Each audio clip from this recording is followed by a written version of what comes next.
Truck fam, so today we are going to be doing a D21 brake conversion on my 720. Now technically they use the same brakes, but they're a little bit different. The older model, I think this is a 84 and under, use a smaller rotor, and so the D21 uses the same brake pads, brake caliper. They just use a little bit thicker rotor, so when I get to the rotor part I'll show you the difference in them. But what we're going to do is we need to replace the spindles, because that's actually what is different, and we're going to replace everything really. We're going to replace the hubs, we're going to replace the ball joints, we're going to replace the I got some extended lug nuts, so we're going to put those, or extended studs, so we're going to put those on too. And I'll tell you why I kind of did the extent of things that I did, because I have another plan that I'm doing in the future with another brake upgrade, but we'll get to that. But right now I'm going to take everything apart and kind of show you what we got going on.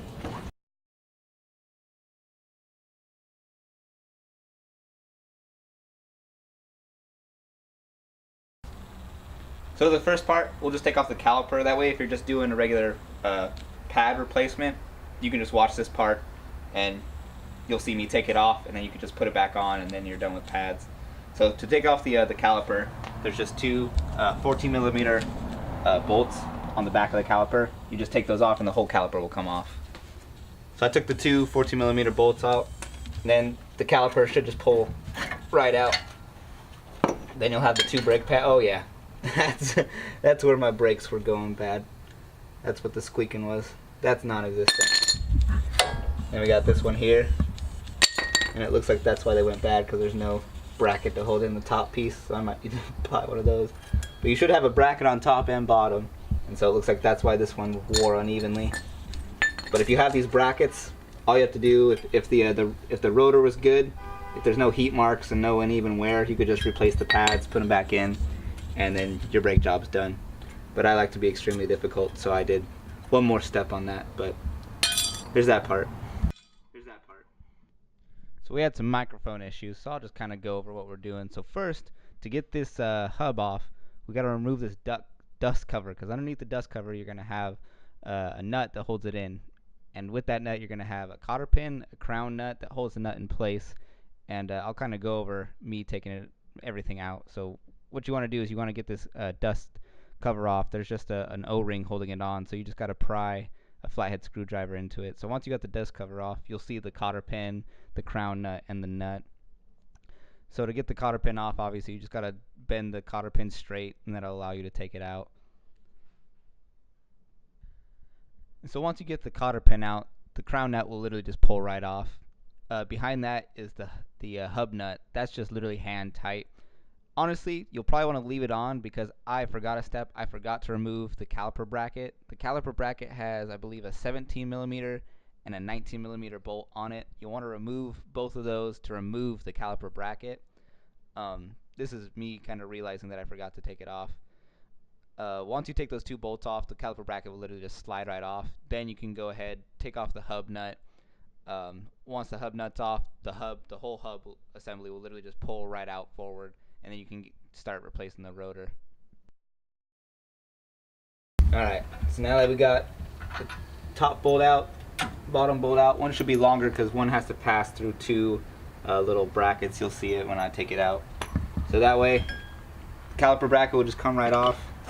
Now if you take the spindle nut off, there will be a washer and a bearing, so just be careful when you pull that stuff out.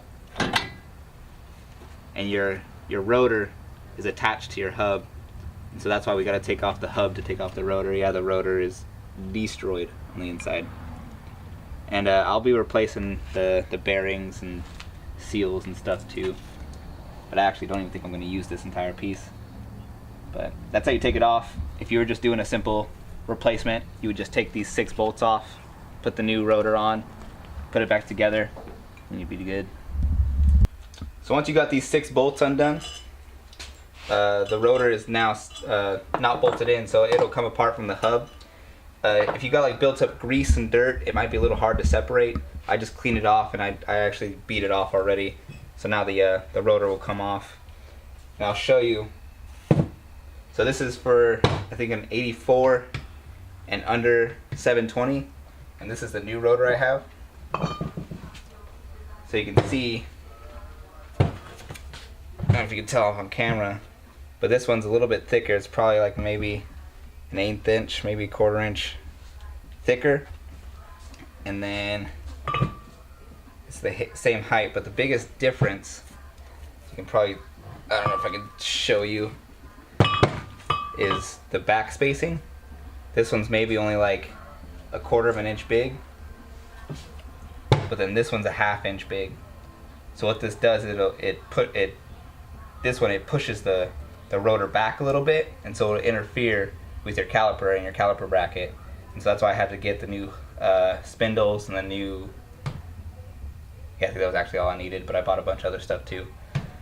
So if you're doing that, you just need new spindles.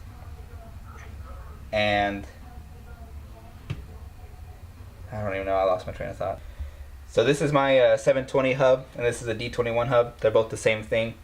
You might think they're taller if you see them in person, but really the D21 just has a taller seal. So once you take that seal off, they're literally the same part. The difference between these ones right now is that these ones don't, I took all the wheel studs out of this one. This one still has it. The reason I took them all out is because this is a stock wheel stud, and I'm putting extended wheel studs in it, so they're about 1 inch longer. And so the reason I'm doing that is a lot of performance gains are in it. You have a like tighter, more grip on the lug nut, and I don't know, I just like extended lug nuts. They're easy to put wheels on and off. And these ones, you got to make sure you either have the right thread pattern, or the thread, I don't know what it's called, or you need to get new lug nuts. And it took me a long time to find these specific ones with the right knurl. That's what the this bigger piece is called, where it actually like intersects with the hub, because it took me a few times to find the right studs with the right knurl. And so the only ones I could find had a different thread pitch, and so that's why I had to get different lug nuts too. And so to get the wheel studs out, you want to put them in a press. Under no circumstance do you want to use any sort of like sledgehammer or hammer to get them out. You want to, because otherwise that will damage the hub. So don't ever use a hammer to take them out, especially if you're going to reuse the studs. That'll definitely damage the threads. So if you see anyone using a hammer on it, don't ever listen to anything they say, because they obviously don't know what they're doing. And you only want to use a press. And so when installing these, again, you only want to use a press. You don't want to use any sort of hammer or anything like that, because if you use a hammer, it could go in sideways. You could damage the hub. You could damage the extended wheel stud. And so just don't do it. Like, don't ever use a hammer on it. It could go, just all sorts of things could go wrong. So you only ever want to use a press on it. So now we got our extended studs professionally pushed in the right way and everything. No MacGyver in that. We're gonna put our rotor back on. If you get slotted or drilled and slotted rotors, make sure that you put the right directional rotor on the hub that you're working on.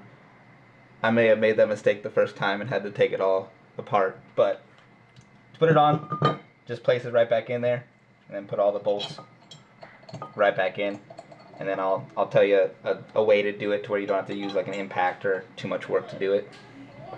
So an easy way to get your torque correct, or to be able to get all the bolts torqued down correctly. If you have a rim that you don't really care about getting dirty or scratching it up, you can just put the hub right back into the wheel. And then what I do is I basically just kind of sit on the wheel and put all my weight on the wheel, and that's how I torque all the bolts. So that's what I'll do to get all the bolts torqued correctly. Alright boys and that one girl that's into mini trucks. We're actually going to take out the whole spindle and the ball joints, because the spindle is actually what I'm replacing, because that's what has the different mounting place for the brackets. That's what allows the hubs to fit, or the brake rotors to fit. And so the tie rod is connected, so you got to bust out the tie rod from the spindle. And to do that, you just loosen this up. Just take a hammer and just beat on the spindle. That will cause the tie rod to drop down. And so for some reason, if you can't get the tie rod off of the spindle, and you need to actually like hit it down on the like where it bolts to. Make sure you keep the nut on it, that way you don't damage the threads, because if you damage the nut you can just get another nut. They're really easy to replace, but then if you damage the threads on the tie rod, you're gonna have to replace the tie rod. It's a lot of work. So you want to disconnect that. Everything else is kind of pretty self-explanatory. The top ball joint just has 4 bolts in it. They're just 12mm bolts. We're just going to take that out from there. And the bottom ball joint has 4 bolts through it. On the other side, because I already did the other side, on this side as well, the nuts actually stripped out in the bolts. And so that's why I've got this screwdriver kind of separating, trying to pull the bolts apart. That way it kind of gives some force to push up the nut. It's kind of hard to explain, but I'll show you when I take the bolts out. So this is what I was talking about. The threads get a little stripped and so does the nut, but it's not enough to where the bolt will just slide off. It'll get stuck there and it'll just spin. And so what I have to do is I have to try to pry this up so that it catches the threads, and so I can take it off. So that's what I was doing down here. So this bolt, the other one that's connected to this torsion rod, and then the other one too, they all got stuck, and that's why I had to like pry it out. So if it happens to you, just kind of stick a screwdriver in there, put some pressure on it, and it'll come out.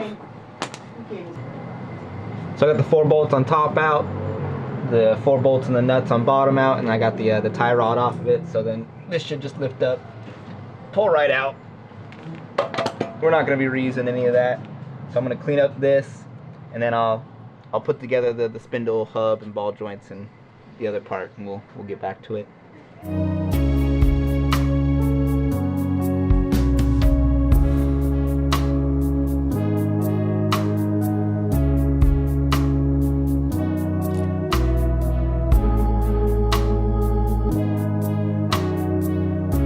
So this is the old spindle that I took out. This is the new one. This is off of a D21. So the reason I'm swapping these out is because I don't know if you can see very well, but where they mount, the spacing is farther back on this one. And so this one pushes the caliper out, like outside of the car, and then the new rotors won't work with this spindle. So this just literally, it's like 1/8 of an inch back, and that's what makes everything work. So that's why I'm switching out the whole spindle. Alright, so these are the new ball joints, and there's kind of 2 different types of ball joints. I actually ordered 2 tops and 2 bottoms to the same part number, and they were all different. So this style comes with a lock nut, and so as you screw this one down, it gets tighter and tighter, and the theory is that once you get it nice and tight, it's not going to move anywhere. And then the other one has a cotter pin in it to kind of hold the nut down. I prefer the cotter pin ones because it's kind of an added safety. That way the nut won't spin at all. That way, and with this one, once you get tighter and tighter, it might spin the joint in there, and so it might not get tight all the way. So if you can, try to find ones with the cotter pins in it. So if you're having trouble figuring out where the ball joints go, these ones are different sizes. They only have one way they can go. It's kind of difficult to get it in here. It doesn't fit in this hole, so this was the only one that can go there. And same thing with the other one. Plus, if you're having a hard time, just look at the old piece you took out, or take pictures along the way of the things that you're taking out. That way you can kind of look back. Trust me, take pictures. You might think that you might remember something come along, and just it helps to have visual aid. So I got the upper and lower ball joints on. The top one comes with 4 new bolts. Those have lock washers on them. Bottom one came with new bolts as well. They only came with 1 set of washers. I'll probably add another to the top. That way I have a washer on top and bottom, just because it makes it for a tighter fit, I think. I don't know. But I just like to have both washers on there. So we'll pop this back on the car and then move on to the next step. So I got the upper and lower ball joint connected to the spindle. Spindle is connected and ball joints are mounted. Then I got the inner tie rod, or the tie rod, connected back with the cotter pin. And so now I'm going to put together the hub, but I also, if you notice that the dust shield isn't on, there's a reason I didn't put it back on, and I'll show you that later.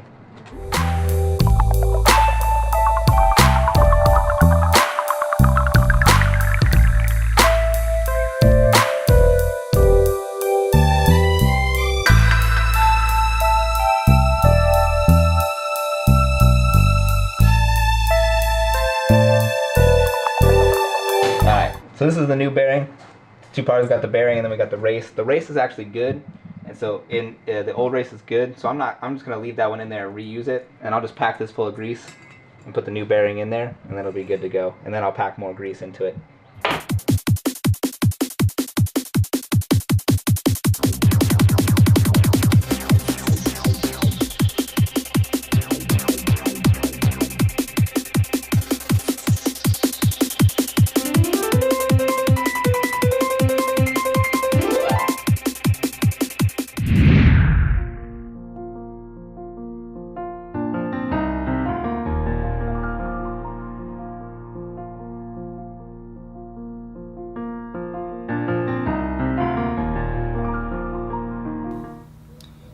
On the other side, I had a problem with the bearing fitting on it. It's a really tight fit and it has to be super straight.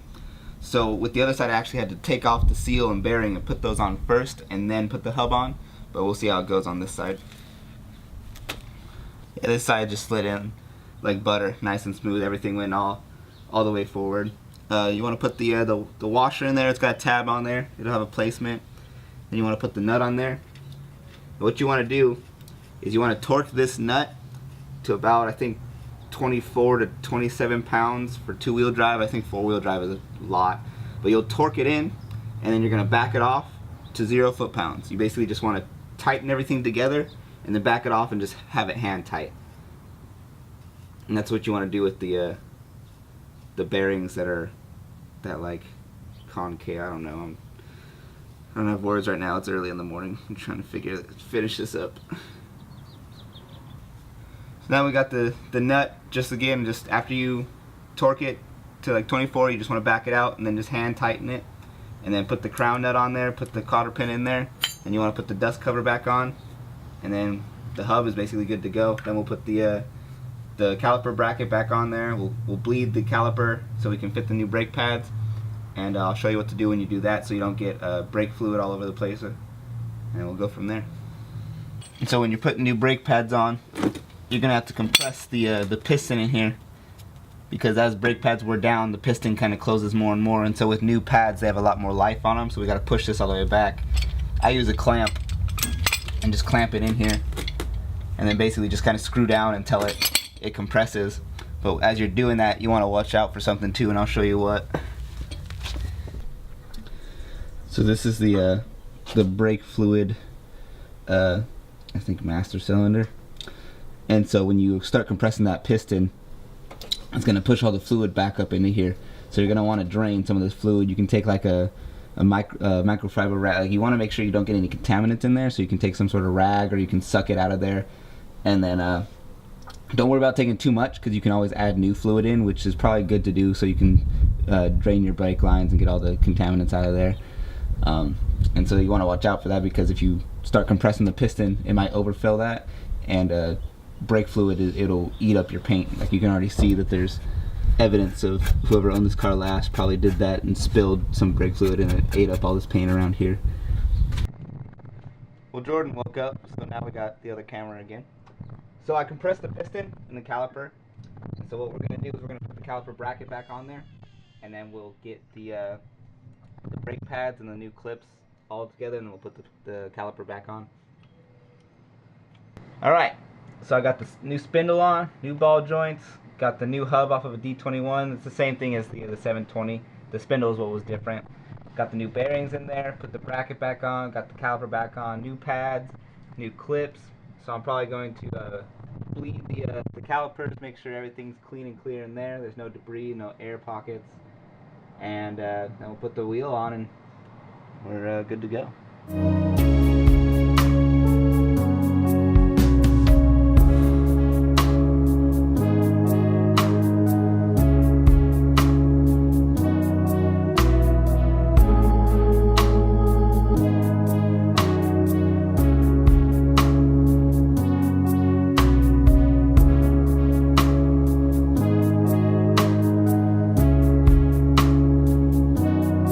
So the reason I went to the extent of replacing all the stuff that I did, the spindles and the bearings and whatnot, is because I actually kind of got mixed up in getting a big brake kit. And so this is what I will eventually be installing. This is a I think it's a Nissan Pathfinder 4x4 rotor that's been machined to accept a hub adapter that'll fit on the 720 to fit Nissan Z32 non-turbo 4-piston calipers. And so this is a huge brake upgrade. I don't know why I'm putting on a car that barely makes 100 horsepower. Eventually in the future it will probably make more. I also have rear adapter plates to convert from drum to disc brake. So we're going to be doing that all eventually too. So everything we just did was kind of a waste of time since I plan to do all this, but I just wanted to show you guys how to do it in case anyone else just wants to do a simple brake upgrade. But eventually I will be doing this massive brake upgrade, and that's where we go.